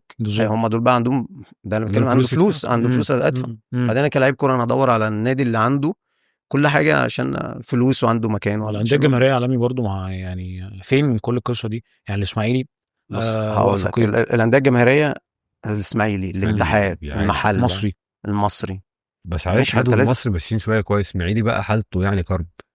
ما الاسماعيلي من بدري فعلا. بس عشان انت بتتكلم بقى في مجلس اداره، وبتتكلم بقى في فلوس بتدفع، وبتتكلم بقى ما هو ده اللي انا بتكلم فيه، ان انت ما تجيبش اجنبي لما انت تكون فلوسه موجوده معاك فعلا وتقدر توفرها له. صح. ما تجيبش اجنبي وتمشيه. هي دي المشاكل. يعني انا كنت قاعد مع اللي هو اشرف في نادي الانتاج الحربي، اوكي. فبيتكلم بقى في الموضوع ده ان احنا مستشار اشرف بنتكلم في النقطه دي. انت بتجيب لاعب اجنبي توفر له فلوسه وتعمل له عقده صيغه كده، لو ما احتجتوش في اي وقت تمشيه، ما تجيش عليك عقوبات او تتفق معاه وانت في حاله مشانه تديك مثلا كذا، ويبقى انت احنا ده اول ما تجيب اللعيب الاجنبي، عشان انت بعد كده هتحاسب عليه 3 سنين. هو في حاجه صيغه قانونيه كده تعملها عشان ما تجيش عليك العقوبات. لما انا بقى اتكلم دلوقتي في نادي شارع الدخان عليه 60 مليون جنيه، يا نهار ابيض، في 3 لعيبه او 2 لعيبه، 60 مليون جنيه. ايه الرقم ده؟ كتير قوي. ليه؟ ليه؟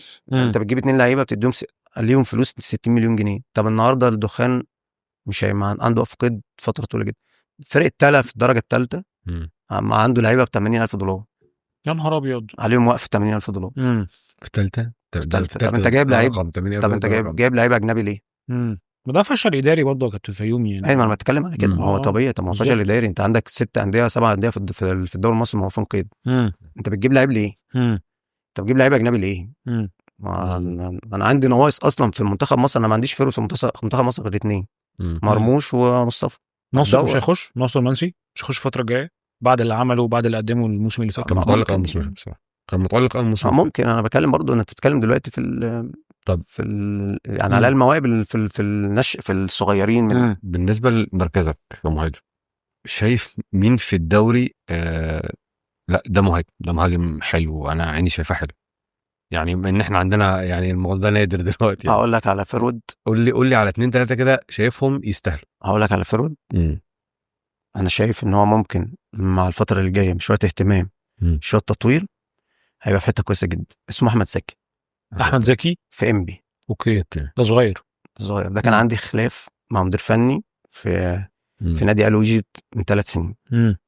كان كفته صاحبي كان جايبه من بوفواد، ماشي، فاعاره نشتريه. فانا قلت لمستر وائل علاء، ده من الناس المحترمه جدا، هو مستر محمد علاء، دول صحاب الو ايجيبت، شركه الو ايجيبت، نادي الو ايجيبت.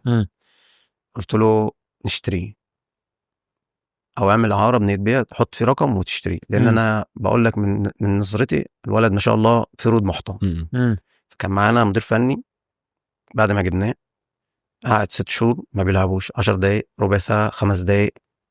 انا قلت له طب انت بتلعبوش ليه؟ مش هيجيب فورمه كده، اصل هو كذا كذا كذا، وهو وخلاف في جهات النظر ودي رؤيه مدير فني. انا ما بسكتش.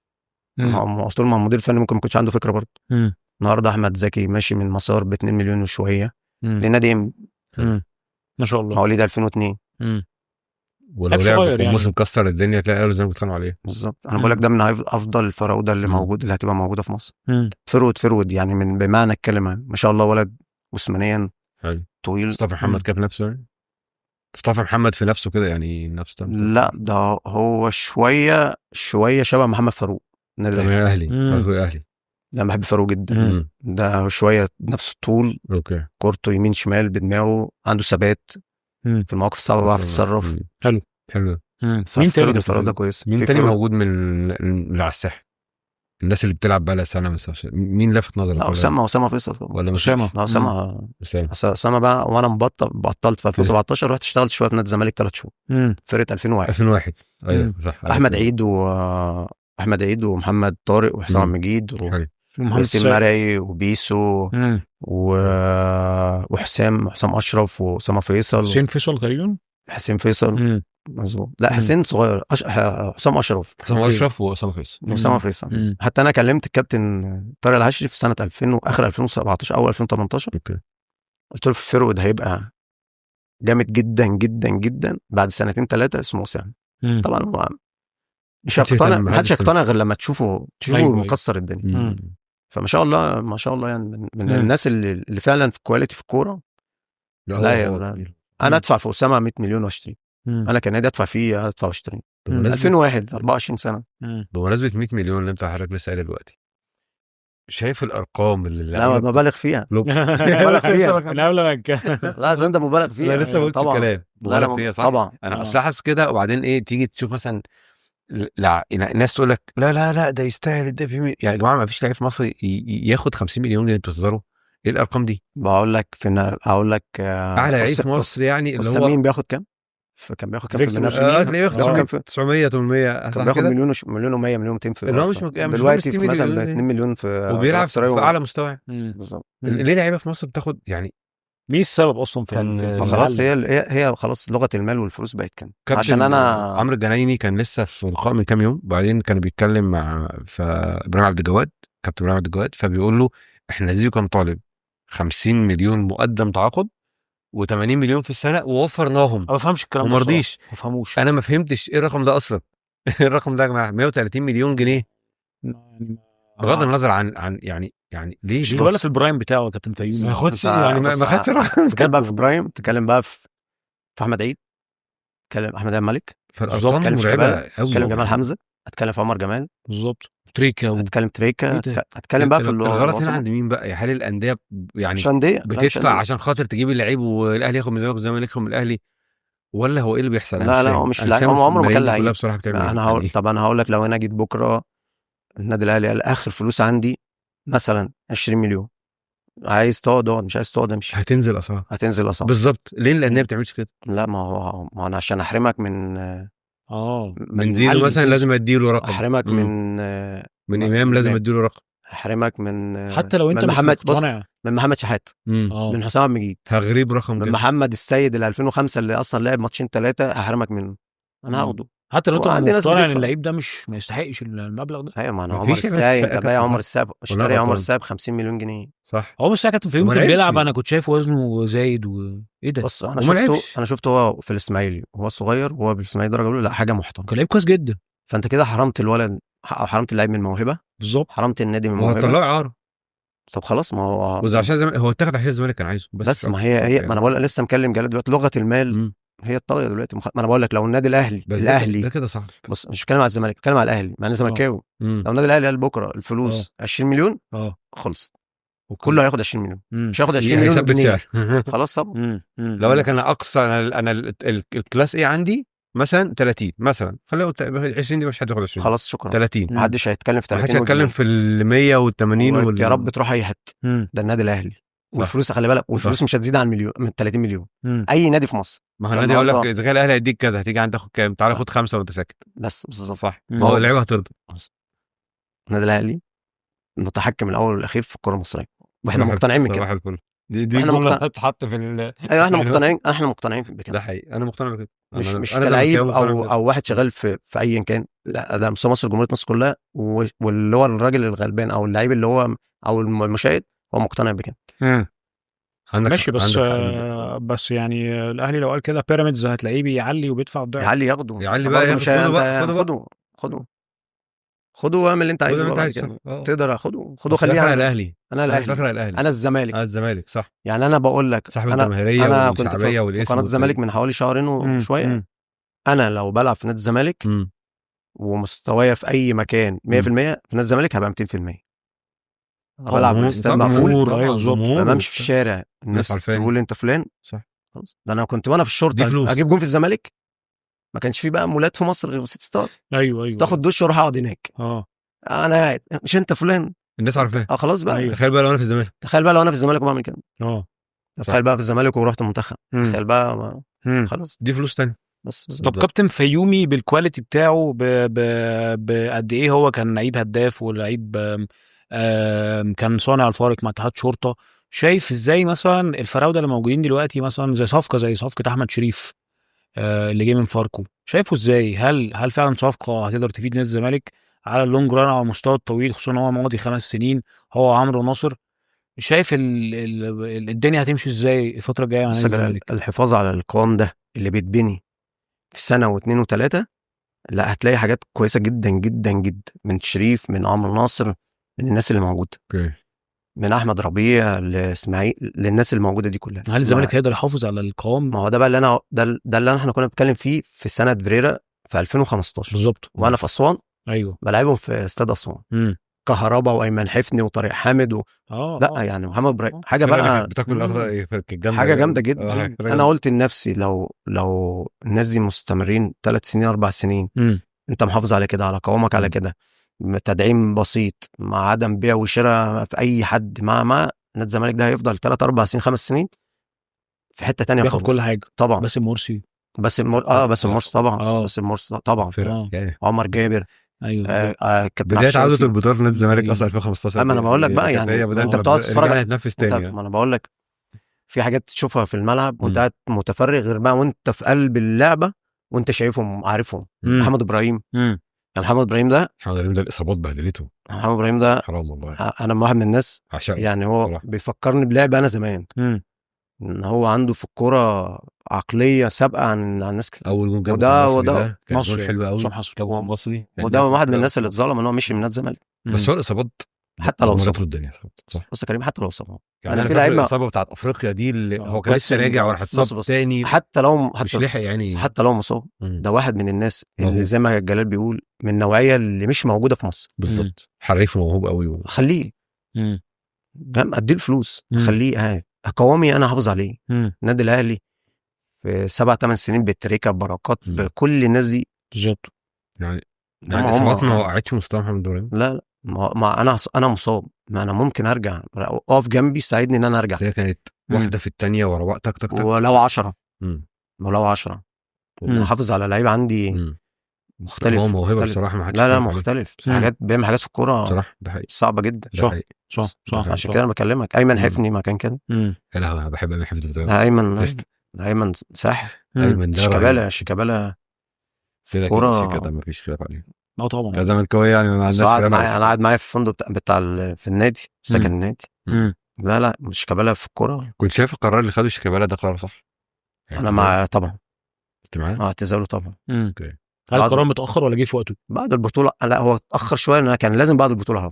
هو في قلب ممكن يكون كان بيفكر، لا او كان متردد. بس في وقت كده البطوله اللي خدناها من بيراميدز، في وقت كده غصب عنك كلاعب لازم تاخد القرار دلوقتي. وكابتن فهمي برضو يعني انت بتلعب جمهور الزمالك وكل يوم الجمهور بيقول لك يا شيكا، صعبه قوي عليه. مش هترجع بقى زي حازم امام وهو طبعا كانت صعبه قوي دي. كانت ابو تريكه في ماتش اورلاندو كانت لقطه صعبه قوي دي. بتتكلم برضو بتتكلم في قصه انت مش هتوصل يعني مش عايز توصل لمرحله هي تقيله بس على اللاعب ان هو يسيب كل ده فجاه بالعكس خلاص بقى، يعني انا عملت كل حاجه وفي عز اهم لقطه في مشواري وانا ببطل لازم يبقى اللقطه دي خلاص. شكرا من كتر يعني هو قال كذا مره من كتر ما هو يعني ما كان متعلق بيحب النادي والجمهور ده، هو ما استحملش ان الجمهور يقول له كفايه حازم، فقال لك خلاص انا خلاص قلت مش هكمل كوره. احنا ما بنحبش شيكابالا ومش هنقول كل الناس بتحبش شيكابالا، بس من جوايا بعد البطوله دي خلاص بقى يا جماعه انا خدت بطوله خلاص شكرا على كده. شفت اللقطه الاخيره بتاعتها، اللقطه الاخيره بقى وهي بعد اللقطه اذا كنت انا بطلت في نادي نجوم المستقبل وانا بلعب في المحترفين لما صعدت دوري ممتاز قلت لهم كفايه بقى انا خلاص بقى مبطل، ده ببطل وانا مثلا صعدت نادي. انت بتخيل بقى ان هو اسطوره نادي الزمالك واخد بطوله وهو صاحب اللقطه، وهو صاحب الجون، وهو صاحب كل حاجه. بس عالمي عندي سؤال في حته المنافسه ما بين الاهلي وبيراميدز. احنا كنا من شويه بنتكلم على ان الفلوس بتفرق قوي في موضوع او القوه الشرائيه بتفرق في موضوع اللعيبه. النهارده مثلا لو الاهلي عرض مبلغ بيراميدز ممكن يعرض ضعفه، ففي لعيبه هتسيب الاهلي وتروح بيراميدز زي ما شفنا مع رمضان صبحي وزي مع كابتن احمد فتحي وكابتن شريف اكرامي وغيرهم طبعا. فهل طبيعي ان انا مثلا اعلي عشان خاطر اخد لاعب واللاعب يجي لي، ولا مش طبيعي ان انا اعلي واخد لاعب وهو مش في احتياجاتي او انا مثلا مش حاطه في حساباتي؟ زي مثلا كابتن احمد فتحي راح ما لعبش قوي، كابتن شريف اكرامي برضو قعد فتره على الدكه. فانت شايف القصه دي ازاي؟ ما انا بقول لك انا هحرمك من اهم لاعب عندك او اهم حاجه عندك. بس ده مش صح بقى، مش صح. ما انا بقول لك بص يا جلال، ما هو مش صح. ما هو مش صح، انا ما بقولكش ان هو صح، بس انا برضو كلاعب انا دماغي رايحه فين. ايوه المينتاليتي تفرق. انا دماغي رايحه فين. صح بالظبط. بس انت لما يجيلك اهلي مش هتعرف ترفضه. فاهم قصدي يا كابتن؟ لما يجيلك اهلي مش هتعرف ترفضه. لما يجي لي بيراميدز يعرض عليا ده بص هقول لك حاجه، وممكن مع الوقت ممكن مع الوقت يبقى معاك الكابتن حسين حمدي. ده حسين حمدي مخصص صح، والزمالك في مصر صح. وانا في الشرطه بنلعب في استاد الفيوم. فبقول له انت رايح فين؟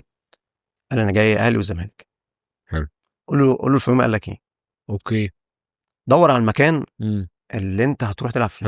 مش تقعد دك، مش هتقعد. لان انت قعدت شهر 2-3 وبالاخص اهلي الزمالك او زمالك واهلي، انت خلاص هتلاقي الكوره عندك بدات مختلفه. خلاص انت ممكن تروح منتخب اصلا من اهلي وزمالك. انت فاهم؟ ممكن وانت بتلعب تكسر الدنيا. طب انت لو ما لعبتش هتلاقي نفسك برضو الدروب بقى بيحصل. دروب خلي بالك الصعب قوي مش وانت صغير، لا صعب قوي وانت كبير لما تروح الاهلي او الزمالك او الزمالك او الاهلي وتمشي منهم. كل الهيصه دي مش هتلاقيها.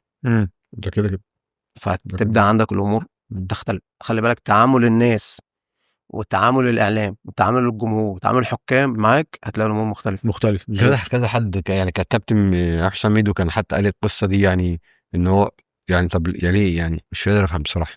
انت حكم، انت قاضي في الملعب، تعاملك واحد كذا كذا، لما عشان بيلعب في الزمالك فتديله احترامه، عشان بيلعب في نادي تاني تقوم هحكي لك على طب احكي لك على موقف بسيط طريف كده. ما انت كده مش اسوان. تمام. اسوان وانا وكابتن فؤاد سلامه وابراهيم الشايب وهنا السيد وشكري نجيب ومحمد فوزي وسيد شبراوي سيد شبراوي والقاضي ابراهيم القاضي ورضا السيد الجون وهاب المصري. بنلعب الاهلي في استاد برج العرب. الاهلي كسبان 1، تعادلنا 1-1.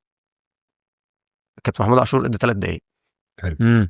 في الدقيقه 45 عدت، الدقيقه 46 عدت، الدقيقه 47 عدت، الدقيقه 48 عدت، الدقيقه 90 عدت، الدقيقه بعد الوقت الضايع بقى الوقت بدل الوقت الضايع يبقى 9 دقايق. ففي كورنر للنادي الاهلي، وده حصل معايا انا. بقول له كابتن انت مدي 3 دقايق. قال لي قلت له 3 دقايق، احنا عدى 9 دقايق. قال لي ايه ده؟ والله العظيم كده بالظبط. وده واقع انا حكيتها في التلفزيون. قال لي الساعه وقفت. قلت له استاذنك لما تيجي تبص ما تبصش لاسم الاهلي وبص لاسم اسوان. ده في وسط الماتش في الكورنر قبل الكورنر. قلت له شوف الناس اللي بتلعب في اسوان كلهم جايين من فرق كبيره، فما تبصش للتيشيرت. تلعب 2-1 خسرنا. كورنر تلعب 2-1 خسرنا 3-1. احنا كنا 1-1 نطلع الشوط الاول 1-1. ايوه تعرف بقى تقف، كان كابتن عماد النحاس موجود. تبدا تعرف تقف. هتخسر حتى لو خسرت، بس ما تخسرش بكره، يعني ما تخسرش بحاجه يقول لك يعني طب الساعه وقفت مفيش حاجه مرابع. فكره اللي هو ما يقعد يقول لك ده هنفضل نلعب لحد ما يجيبوا جون. ايوه طب هم فعلا كده دي موجوده طبعا تحصل. طبعا وانا في الناشئين كسبان الاهلي 3-1 في دوري قطاعات النهائي. 3-1 كسبان 3-1 تمام. اخسر 3-1 بحكم وانا ولد صغير. طب انت عايز مني ايه تاني؟ انت قول لي. انت كابتن محمد صباحي طلع على فكره والله قال برضه الحكم بيبقى قلقان شويه، خايف من الجماهيريه والنادي. طب انت الحكم ليه بقى ما تلعبش حكم؟ ما تحكمش.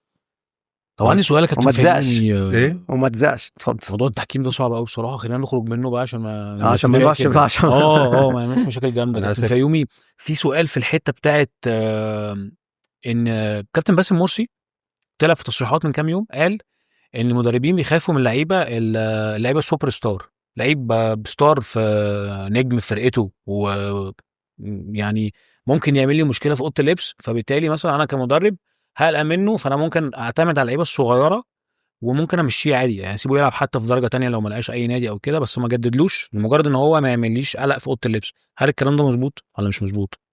ممكن تكون وجهه نظره هو. وانا موجود في الانديه، معظم الانديه اللي هي قبل القصه بتاعت 2011 دي كلهم كانوا جامدين جدا.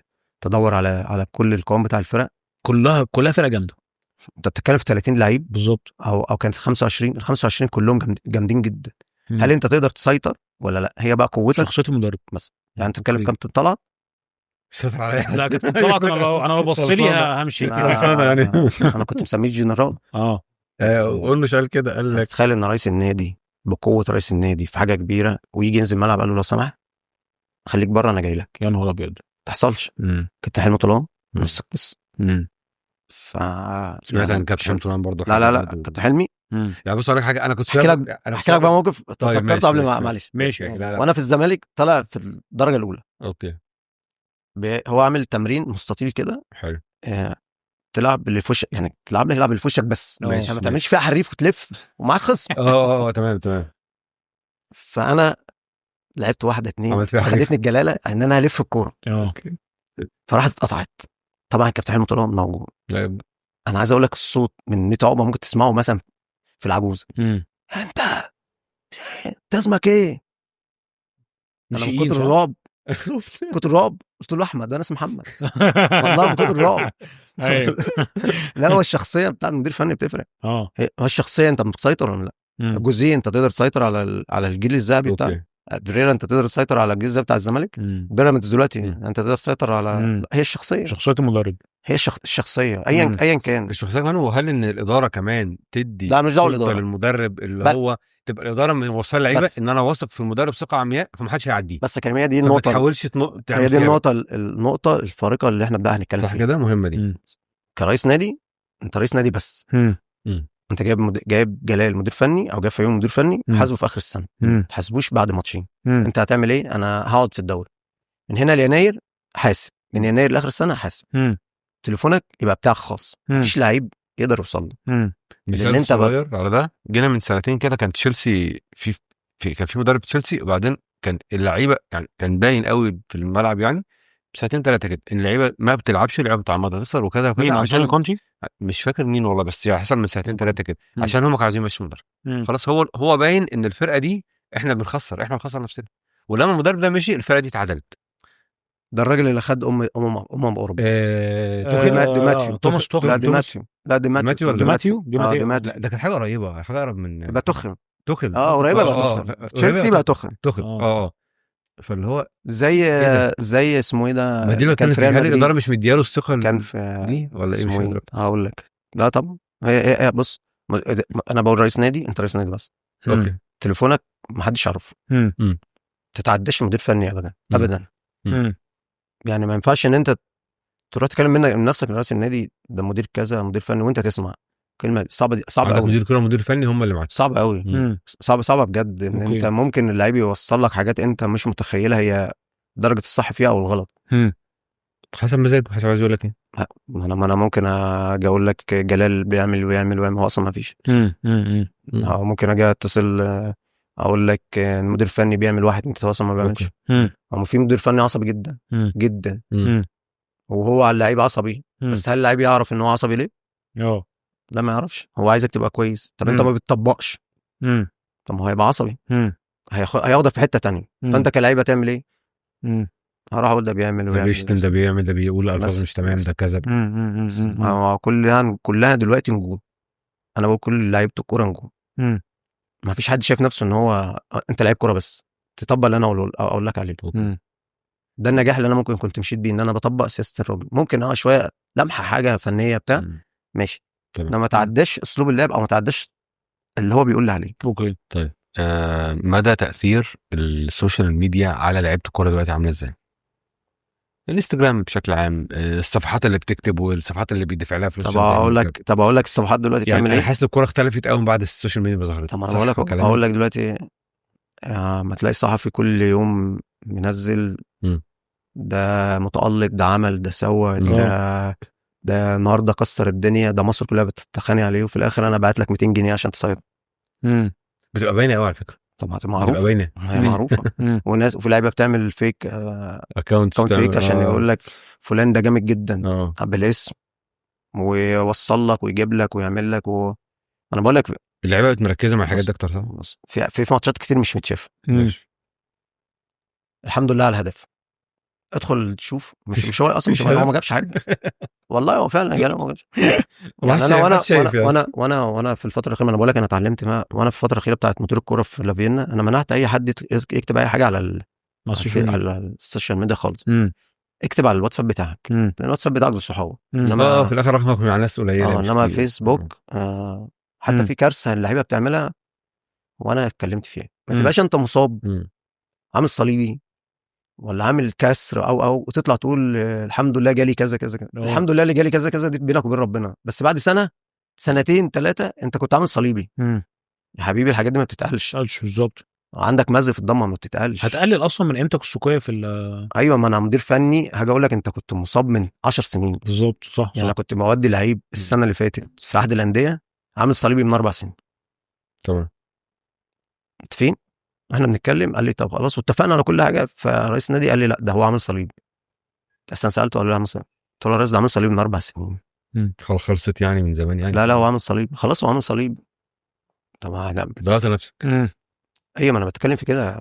يعني الحاجات الاصابات دي خليها بينك وبين نفسك يعني. مش لازم تقعد تقول، ما هي ده غباء لعيب سوري يعني. وعدم عقليا وعدم فهم ان انت الحاجات دي اصلا يعني. انا جالي صليبي ايوه يعني هنعمل لك ايه يعني؟ هناخد لك صوره صليبي يعني بخلاص، هناخد لك شوكولاته ونجي لك يا ابني. دي الحاجات دي بتاثر عليك. ايوه صح. منعت اي حد يدخل على السوشيال ميديا بعد التمرين. بعد التمرين ما ينفعش تنزل الصوره بعد التمرين ولا بعد ماتش. ما اللعيبه بتحس الحاجات دي بتسوقها صح سوق وانت كويس، اوكي سوق وانت كسبان وانت مم. مكسر الدنيا، مم. سوق. ما بقاش انا متعادل وانا بنزل ومتعادل مع اخر فرقه في الدوري، وتيجي تقول لي الحمد لله على الاداء. اداء ايه؟ الحمد لله على الأداء. الجزيرة بيعمل الحاجات دي. اداء ايه؟ اداء ايه؟ انت عملت ايه في الاداء؟ ايوه ايه قول لي انت، قول لي حاجه انت انت عملت. ما كسبتش، ما تتكلم ساكت. طب احنا كسبنا، ما احنا برضو بننزل، اصبر لحد ما نعدي المرحله. اوكي وكمان في مم. تعليمات من ان الراجل فوق ان مفيش حد يعمل كده. مم. طب انا جيت، طب انا لسه قايل لجلال قبل الهوا، الراجل اللي هناك مم. بس محمود ده عامل حاجه عظيمه جدا، فندق اكل شرب فطار غدا عشاء، مم. تفطر 12 تمرين 4 تتغدى 7 بتعشى 10. عايز ايه اكتر من كده؟ انت في حاجه في حد في مكان في بطنك تاني لا غير بقى تفاحه شويه شاي شويه قهوه نسكافيه بتاع قهوه في حاجه تاني؟ لا خلاص جوعت بالليل سندوتش جبنه روم. صح. هل يعقل الساعه 12 بالليل الاقي لعيب وانا منبه عليك لو حتى عايز تجيب اكل هات اكل الفندق، الاقي لعيب جايب اكل من بره؟ يعني كوارث ايه الاكل؟ على ايه نوع الاكل؟ كوارث. تاني ابراهيم سعيد لما لازانيا. كوري جابهم مكرونه لازانيا، مكرونه لازانيا، فراخ بروست، مش عارف كنتاكي برز مش عارف ايه. يا طب مزاجك. الساعه 12 بالليل يا حبيبي، ده مش اكل لعيب كوره يا حبيبي. يا حبيبي ده مش جهبذه منك ولا ضعف مني. طب انا خصمت منك رقم بالنسبه لك كبير، انت بتاخد كام يعني تحت يعني؟ حلو. وقلت لهم خلاص انت جعان اطلب اكل الفندق. مم. مش هتعرف عقليه اللعيبه. أيوة الراجل موفر بالظبط. لك كل حاجه، انا راجل محترم موفر لك كل حاجه، فطار غدا عشاء رايح انت جيب وميه ببلاش ومشروبات ببلاش وتفاح موز ببلاش. مم. طب انت عايز ايه تاني؟ مم. بعدها باسبوع هبقى واخدين قلت خلصت تمرين وشويه اجي اقعد في البيت وبتاع، لقيت المدير الاداري بتاعنا مكلمني بيقول لي وانت سمحت لحد يجيب كذا؟ قلت له لا، في 6 لعيبه تاني وفي ضمنهم واحد برضو كان عنده سبق قبل كده. مشكله.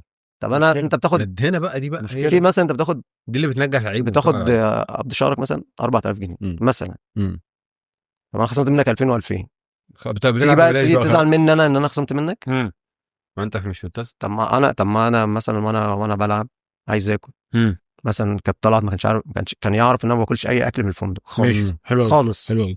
هو كان عارف ان هم الناس عارفه ان انا طبيعي الحاجات دي ما باكلهاش، بس كنت بقى اجيب اكل يعني بجيب اكل، بس اكل بقى قبل الماتش بيوم خلاص بقى ما هي دي بقى ضريبه ان انت لعيب كوره، فانت بتحرم نفسك من حاجات معينه عشان تفضل محافظ على نفسك ال 10 15 سنه اللي هتلعبهم، وهتبطل بعد كده تعمل انت بعد كده. دي ضريبه. ما خلي بالك ال 10 15 سنه دول انت بتلعب اهلي وزمالك، خلينا متفقين.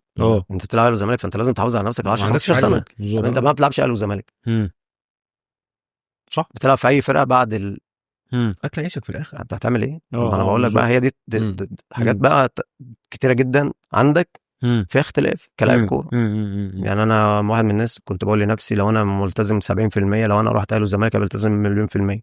خلصانه ما فيهاش. يعني احمد صديق كان بينام الساعه 11 وانا معاه في الشقه. عمر جمال لحد دلوقتي لو انت عامل البودكاست ده مثلا الساعه 10 ما جيش. اوكي. عمر بينام 10 ونص بعد صلاه العشاء بنص ساعه. فكره ان هو ده اهلي ده راح اسماعيلي كذا، هو في التزام. هو مش عشان الاسماعيلي، هو عمر طول حياته كده. فلما راح الاسماعيلي بدأت حياته بقى تبقى كده خلاص رسمي. كابتن سودي لما راح الاهلي التزم نفس القصه.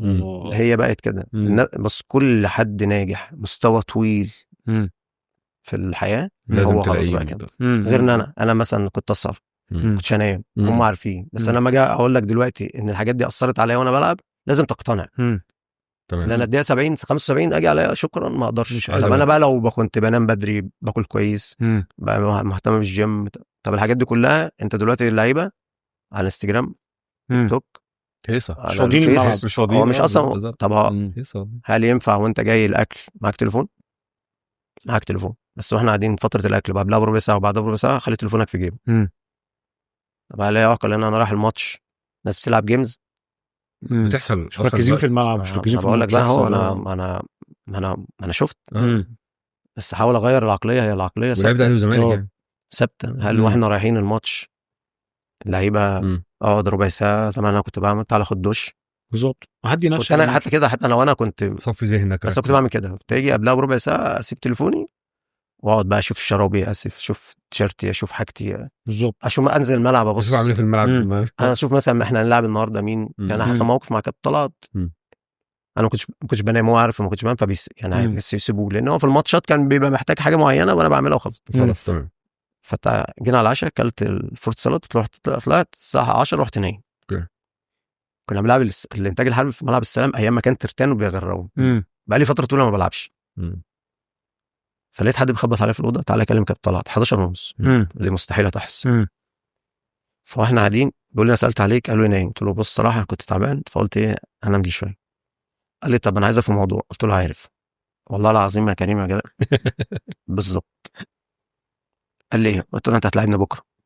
بس لي كده يعني، هو حد قال لك يا محمد؟ كابتن محمد قال لك او كابتن منير قال لك؟ وحد ما حدش كلمني في حاجه. قال لي طب انت بتقول كده ليه؟ قلت له عشان دول افضل فرقه في الدوري الممتاز، عندهم استحواذ، بيرش الملعب النجيل الصناعي ايام فؤاد وصاروخ. ايوه الناس التقال بقى في الانتاج الحربي. وكابتن يحيى ايامها. دول افضل ناس عندك، افضل ناس في مصر بتستحوذ على الكوره، وانت عايز واحد في موضوع الاستحواذ عندك يبقى قوي، يعرف يلهي لك القصه بتاعت الانتاج دي. قال لي يعني انت مستعد؟ قلت له اه. جامد. من 2-0 وانا جايب جونين. جامد. خلاص، فانا عارف المدير الفني بتاعك، ما هو دي اللعيب بقى، دي بقى اللعيب ان انا ابقى عارف. اوقات كتير ما بقاش العب، اوقات ماتشات المنصوره بره، المحله بره، الاتحاد بره، الماتشات اللي فيها عنف انا بالنسبه لي ما العبهاش. الماتشات اللي فيها اهلي الزمالك بقى فيها كوره خلاص، وانت قاعد بره تبقى مستعد، وانت قاعد بره كسبان. طب على مين ما نزلش. خلينا نروح لسؤال مهم، وممكن يبقى سؤالنا الاخير في الحلقه. مين اصعب 3 مدافعين لعبتوا قدامهم في جيلك، واحسن 3 مهاجمين كانوا موجودين في جيلك؟ بس احسن 3 مدافعين طبعا كابتن وائل جمعه، كابتن وائل، ابراهيم سعيد، اوكي، كابتن هاني سعيد. كابتن هاني سعيد ماشي. مهاجمين اتكلم في انا لعبت معاهم ولا ضدهم؟ لعبت ضدهم. متعب، عمرو زكي، اوكي. وكان 2 فاروق وبلال. كابتن محمد فاروق وكابتن بلال. اوكي. غير طبعا بقى يعني بتتكلم بقى على الجيل العظماء، ما كابتن مجدي عبد العاطي طبعا. متعب ولا زكي؟ متعب. كل واحد سؤال مختلف يعني زي مدافعين. بس انا كنت لسه ما انت لو سالتني سؤال تاني هقول لك بقى. كل واحد متعب صعب جدا بلغه الكوره جدا. جدا. فاكر في كوره جابها بقفاه في الزمالك. انا بقول لك جدا. انت كمان انت بتتكلم بقى في جمال حمزه، بتتكلم لو فرود لا يعني جمال انا مش شايفه ان هو مش فرود بنسبه مش لا جمال اكتر صح؟ لا جمال جحيم في الكوره. لا مش كده. جمال ما عندوش العظمتين دول. جمال بيرقص والله فعلا. انا قلت له كده قلت له جيم انت ما فيش هنا خالص، ما فيش عظم، انت بتلف زي الجيلي. ما شاء الله. بس اخر سؤال عشان نجهزه بس وجلجل يختم بعد كده. احسن مدرب اتمرنت معاه واكتر مدرب اتضايقت منه؟ هي اتضايقت منه دي صعبه. مفيش لا في بس طبعا ده كابتن مصر محمد اشرف اللي علقه السؤال ده. لا هو احسن مدرب بالنسبه لي انا اتمرنت معاه كان طلعت يوسف. احسن مدرب. مين اكتر مدرب ضايق اللي هو انت كرهتني في الكوره؟ ضايق يعني بلاقي مش الدرجه دي، بس هو انا مش مبسوط يعني لا هو بدا معايا كويس. مش عايز تقول خلاص والله مش عايز. لا هقول انا بص انا ما بتحرجش، بس انا بقول لك هو بدا معايا كويس ونهى معايا بطريقه انا ما حبيتهاش. مين طيب؟ كابتن محمد عامر. لان انا بقول لك كلمني بعد الماتش. انا هحكوا لك بقى. تمام. انا قلت في وسط البرنامج بس انا هحكوا لك بقى بالتفصيل. ماشي نختم بس عايزين نختم بحاجه حلوه عشان ما تبقاش حاجه ايوه. لا واحنا في اسمنت السويس لما رحت اسمنت السويس كنت انا وعادل مصطفى، كان بيلعب 4-3-2-1. كنت انا وعادل مصطفى وبيلعب قدامنا كابتن محمد عادل فيرود، كان هو اقرع كده. فطبعا في شويه حاجات كده في الكوره يعني الحمد لله كنت كويس قوي يعني. حصل تاتش بينه وبين عادل مصطفى في الملعب، فلقيته قلب عليا من غير ما يعني ما عملتش حاجه يعني. انا وعادل باصي قلت له مش هينفع باصي وانا تاكل كوره عايزه قصه كده عشان بتحصل في الملعب. فلقيته قلب عليا وبقيتش العب. فمش عارف انا ما لعبتش ليه. لقيت نفسي بلعب ما لعبش خالص وبنلعب بواحد وفرودين. بس اوكي بس كده خلاص. بس انا ما فيش الحمد لله ما عنديش ما عنديش مشاكل مع حد يعني، ما عنديش ما اقول لك ما ظلمني او لا بالعكس، كلهم ناس، كل المدربين اللي اتمرنت معاهم لعبت او ما لعبتش انا بحبهم على المستوى الشخصي. ممكن يحصل دروب او خلاف، كان خلاف كتير مع كابتن طلعت، بس ما انا بقول لك انا من افضل الناس اللي احسن مدرب اتمرنت معاه فعلا. بس زي الفل. نورتنا يا كابتن حبيبي جلال فيومي. انا مبسوط والله جدا. كل حلقه اتبسطت معانا اهم حاجه. لا انا مبسوط جدا وبتكلم من قلبي، انا اول مره اهم حاجه والله يعني، حتى ما بعرفش اتكلم اتكلم كده. يقول لنا انا اتكلمت حاجات كتيره. لا انا كلام كتير وحاجات كتير، بس اتمنى من ربنا سبحانه وتعالى تبقى حلقه كويسه. يا رب. واتمنى من اللعيبه الصغيره اهتم بنفسك، اهتم بتمرينك، اسمع كلام مدربينك، وركز في حياتك الشخصيه اكتر من كده عشان تعرف توصل لحته كويسه، وتشتغل مع حد واحد بس، لان القصه دي هتعاني منها كتير جدا. كتر الشغل مع ناس كتير هيوقف لك حاجات كتير. بالظبط. نورتنا يا كابتن. انا انبسطت جدا بالحلقه دي. ربنا يخليك يا كريم والله معانا، وتكون حلقه خفيفه على قلبك. والله انا مبسوط جدا، وحلقه زي الفل، ويا رب اتمنى تتكرر تاني في وقت قريب ان شاء الله تتكرر، وكون دم خفيف شويه عليكم وكون حلوه يعني. شكرا يا كابتن فيومي. لو عجبتكم الحلقه ممكن تعملوا لايك وسبسكرايب، واستنوا الحلقه الجايه ان شاء الله، حلقات جايه مميزه باذن الله. مع السلامه.